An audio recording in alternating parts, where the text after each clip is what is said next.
Mana do'stlar davrasida mana shu bilardxona o'tiribmiz. Armstrong osma shiftini o'rnatganmiz. Nima uchun game klublarga, bilardxonalarga, sport zallarga Armstrong osma shiftlari o'rnatiladi? Birinchi o'rinda 100 kvadrat metrni dahmazasiz bir kunda o'rnatib ketilinadi.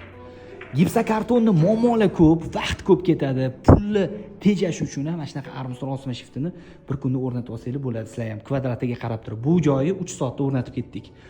Do'stlar, bu Armstrong osma shifti ranglari oqi, qorasi bo'ladi. Mana bu qorasi o'zi bo'yab o'tirmaysizlar. O'rnatilishi juda ham oson. Rangi o'chib ketmaydi. Artib, tozalab, ishlatib yuraverasizlar. Kamida 10 yil xizmat qiladi. Eng qizig'i boshi ortmaydi, atrof muhitni kengroq qilib ko'rsatadi va kommunikatsiyaga dostуп xohlasanglar, shuni ochib turib bittasini kommunikatsiyaga bemalol dostуп ham olaverasizlar. Agar sizga ham shunaqa osma shiftlar kerak bo'lsa, hozir bizga shaxsiy xabar jo'natinglar, maslahatlashib olamiz.